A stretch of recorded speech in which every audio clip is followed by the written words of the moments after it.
moving on to our segment, which is a very interesting segment because there's a lot of discourses regarding inclusivity, regarding diversity and people who are differently able or mainstreaming disabled people. So we're very glad that we have been joined by someone who has so many feathers in his caps, because he established the STEP, which is Special Talent Exchange Program, back in 1997.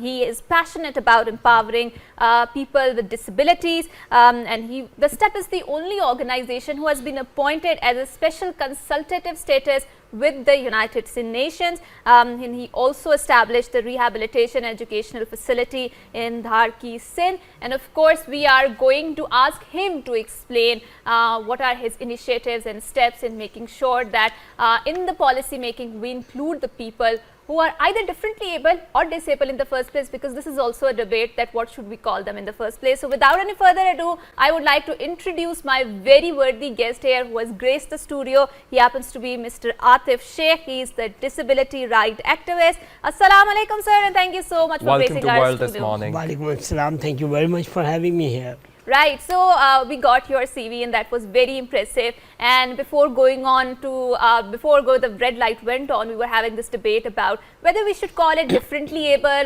or whether we should call it disability, because labeling is very disabling in the first place, but he has a very finer points to offer in other school of thought, and I would also like you to please tell our audience whether we should call it differently able or disabled in the first place. Hajrat, thank you very much for highlighting this issue. This is critically important to understand disability from the social perspective. Right. Actually, we normally identify disability in the human being, and which is not the fact. Disability lies in the environment. If you have an enabling environment, nobody will be disabled. True. So that word is disabled. When you don't use the software in your phone, you disable it. So when you disable the environment, you disable actually people. So we should not label the people in terms of categories of disability. They are persons with disability. That means person first approach. Person first, then their inability or capability. After the adoption of the UN Convention on the Rights of People with Disabilities in 2006, entire world has agreed that we have to find disability from the social perspective in the society, not the human being. Right. Let me give you an example. Like, if you don't have car or if you don't have any transport to come to this workplace, you will be disabled. But when you are provided with a car or any with all the required facilities, you will be enabled enough to reach here with all your comfort. That means if you enable the environment, nobody will be disabled in this world. So if we have been trying to fix the human beings for many decades, which was a mistake. So now, in last 2 to 3 decades, with a new trend in disability, that we have to fix the environment. Right. We have to fix the infrastructure, communication technologies, so that everyone is included. Right. So if I talk about the level of mindfulness or awareness, talking about decades of struggle for people with, special needs, and you had been a very strong advocate yourself as well. So what is the change that you are witnessing in today's era? It's a radical, visible change, I must say. As I mentioned, in the last few decades, disability was the topic of only health sector. Like only medical professionals were talking about disability. They were trying to fix the human being. They were trying to identify the categories of disability within the human being. But the trend has changed now. Now we are talking about disability from the rights perspective, from the social model perspective. We are trying to fix the environment. And the most visible change within Pakistan, we have seen all the legislations, the recent legislation adopted by previous regime, the government, like for example, ICT Rights of Persons with Disability Act in 2020, Balochistan Disability Act 2019, Empowerment of Persons with Disability Act Sindh in 2020, so 18. Sorry. So these are all acts are based on the rights-based approaches. Now we have the legislation. We have international commitments. Disability is included in Sustainable Development Goals. Pakistan has ratified UN Convention on the Rights of People with Disabilities. We are following the insurance strategy framework for Asia Pacific. So now we have international commitments, national policies and legislation in place. All we need to do, we have to implement these policies. We need to understand from the best practices, like organizations, all organizations are implementing in the grassroots level. So we have to understand, we have to learn from those practices how to make sure that these legislations are being implemented and rights of people with disabilities are protected. Like, for example, if children with disabilities are still out of school, True. there are very limited special education centers available for them. So we need to open up the doors of mainstream schools to make them accessible for them, so that every child can go to the same school with their siblings in the same classroom, if the environment is enabling. Right. This is a very basic example, like how we can send children out of school, children with disabilities to the mainstream school. Right. Similarly, when they are growing up, there should be opportunities for the employment, higher education, and social life. So the trend has changed. Now we are trying to include them instead of giving them charity or trying to fix them. Right, right, sir. Thank you so much for saying that. And since you alluded to the fact that we need to couch this language in the human rights perspective, because this is the language that resonates with the global world, or I would say with the global environment in the first place. And there's a lot of discourse on disability, on inclusivity, on mainstreaming in the first place. And you've also established, mashallah, say Disability Job Center. So for our viewers who want to come out and who want to help, and especially people who are disabled, how can they reach you out, and what is this job center about in the first place? It was an idea started long time ago, that people with disabilities who hardly get education from the higher education institution, they are looking for jobs. Okay. And corporate sector, they are also willing to hire them, but they were not prepared. Right. So we trained the employees or managers of the corporate sector to accept disability, to include disability in their human capital. On the other side, we build the capacity of people with disabilities themselves to be a potential candidate for the job market. Right. We connected microfinance institutions to provide them loans. If they don't get a job, they can start at least their own businesses.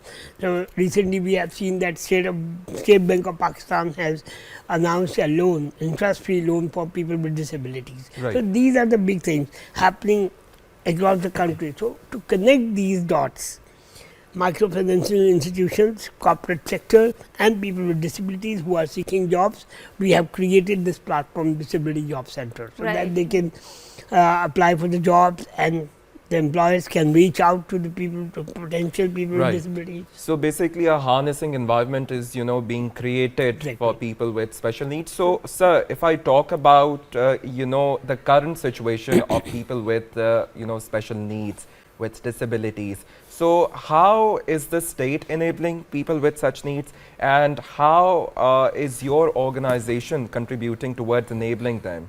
Yeah, unfortunately, even after the struggle of decades, we still we have to say that people with disabilities are still uncounted population of the country. They are still living on the margins of society. Unfortunately. They are the most marginalized people. Well, when you were saying about the climate change, I was just thinking that if we are not prepared for the climate change effects, for the environmental damages we are expecting after the climate change, the most affected community will be people with disabilities, because they are not resilient, they are not safe. Whenever a disaster happens in Pakistan, they are the last to rescue, they are last to help. In recent floods, we have seen that people with disabilities were left out. That's true. They couldn't rescue. That's true. The emergency response system is not disability inclusive. Disaster restoration planning is not inclusive. So what will happen if there is a climate change effect on the communities? Because climate change will not affect a certain community. They will affect across, like, everyone in this world. All the communities, all the countries. But some disproportionately. Yes. And the lifestyle will be changed. The sources of income will be changed, and the social structure of the societies will be affected. So we have to prepare ourselves that everyone is resilient, everyone is included in the planning when we are planning for a new lifestyle. Right. Right, and also when we talk about the accessibility and when we talk about, obviously there's a lot of conversation like Ali alluded to before that regarding the diversity and mainstreaming, and we do see that the government or the states are taking steps. For example, you go to metros, you will see that there is an option for people who are disabled to take either the lift or other infrastructure which is more accessible for them, right? But this is the core that we are talking about. In the fringes, I mean, we do not have that sort of accessibility. And you've also established the rehabilitation and education facility in Dharki, Sindh, right? So would you like to elaborate why particularly that area in the first place? That's the reason actually. First of all, we were trying to identify the most rural part, the least developed part of the country where there is no facility at all for children with disabilities to attend school. Secondly, we got a very good support from the Mari Petroleum Company. They were working in Dharki, so they helped us to establish that school. And this school is one of the state-of-the-art school providing all international standard facilities for education and rehabilitation, whichever is available in the world, they have been provided in this center. So 240 children with diversified severe disabilities are attending that school, and for last 5 years it's been very successful. Wonderful, wonderful. Right. So sir, you have mentioned that there are, state-of-the-art facilities for people and children with special needs. So if I talk about from a financial perspective, not everyone, especially, amid, the financial crunches, Hajra, which, we are facing, everybody is facing right now. Globally, yes. So, how well these institutions are accessible? Is it for the privileged class only, or is it for the underprivileged class also? We have very limited schools which are accessible, more inclusive for children with disabilities. They can be counted on fingers. But the population of children with disabilities is huge. The magnitude of disability is huge. So they are not enough to cater all children with disabilities. Exactly. Like, for example, let me quote a figure from the World Report on Disability. It says that 10 to 15% people with disabilities are 10 to 15% of the population are living with disabilities, and similarly is the proportion for children. So basically, what I am getting is a perception that this segment, this population of children with disabilities and special needs, they have started to come to the limelight. But still, there is a lot more that needs to be done. I totally agree with you. The issue has been highlighted. It was a grave issue. It was never discussed. But now it's under the discussion in the policy corridors, and we are thinking about. We have some very good examples, as I mentioned, the school in Dharki and few other very government institutions and private institutions. They are the very good examples for them to follow, to scale up, to replicate. So we have some good examples within the country to follow. Plus we have policies. Plus now there is a need of investment from the private school system as well as the public education system. And I'm very happy to share one more very recent development that the federal government, the Federal Directorate of Education is taking a very much interest in inclusive education. So they started a project within Capital Territory to make all the schools inclusive as much as possible. So the process has started. Though it will take time, but we are very much hopeful. That's very true, and thank you for very succinctly putting it out there. But now, since you know that United Nations, the leaders are getting together in New York and the session is about to start, and since your organization STEP is also associated with the United Nations, so what sort of conversations do you want to be initiated in the United Nations platform, especially when it comes to the third world country like Pakistan, when we talk about mainstreaming inclusivity and diversity? I'm very happy to share again that our colleague, a lady from Pakistan, she is a wheelchair user, Abi Akram. She would be speaking today at the UN General Assembly on the rights of women with disabilities in the global south. And she is also talking about the gender-based violence issues against women with disabilities today at the UN General Assembly. So that's an honor for the country and organization and everyone here, especially for people with disabilities. And I believe it's a wonderful opportunity for the people with special needs that they will be highlighted, and steps will be taken for them to ameliorate their problems and issues that they are facing. That's very true, and I think it's a high time that the voices of Global South, they are already highlighted, but the steps that we are going to take in order to make sure that they are given the same opportunity as the other people are given. So now, sir, coming back to, because I remember one of a close friends, she was disabled, but she would never like to label herself as of that, right? So she felt, and she was very offended because she said that you're victimizing me, and I don't want to be victimized in the first place. And she was the gold medalist, and we used to go and teach from her because she has so many stories to share. But obviously, when we talk about it, so what do you think the conversations need to be? I mean, how do you think that we need to approach this topic when we talk about people who are differently able or people who have disability in the first place? So we are more sensitive in the first place, and we can have those conversations. Actually, we are oversensitized. That's society about disability, and we think that this is a bad thing, or we are not accepting it as a diversity, which is the biggest issue. We cannot sort it out, we cannot make the society inclusive until we accept our disabilities and the society who are not people without disability, people I call them non-disabled people. They should understand disability as a diversity. So the first thing, people with disabilities should embrace disability as a lifestyle. They have to accept it.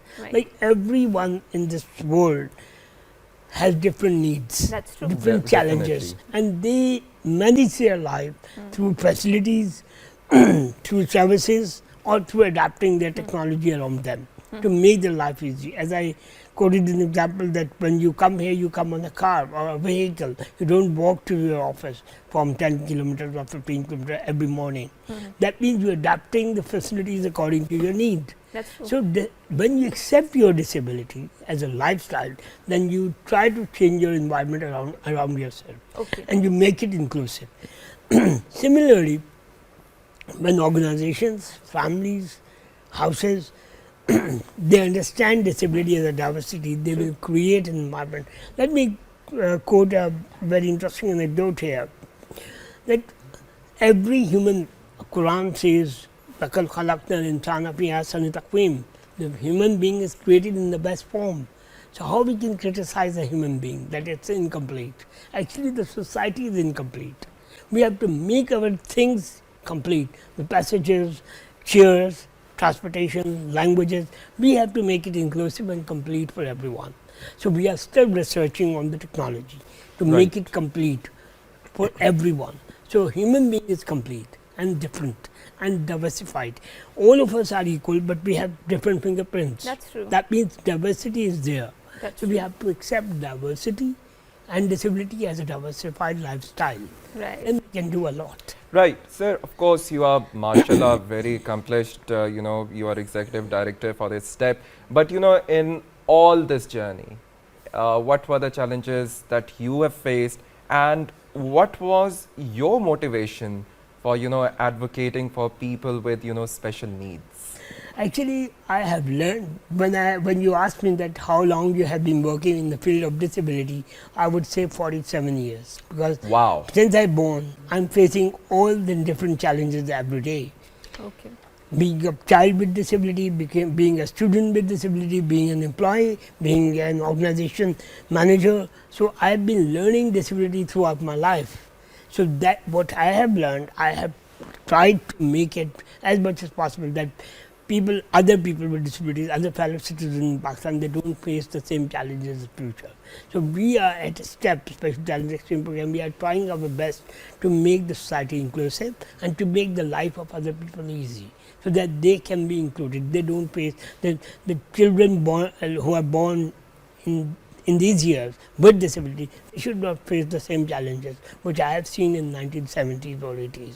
So we are trying, our struggle is focused to make life of children, life of people with disabilities as much possible as easier in Pakistan. Thank you so much for so wonderfully dealing with these issues, and I think certainly we need more people with such a momentum like that to make sure that everyone gets the equal opportunity.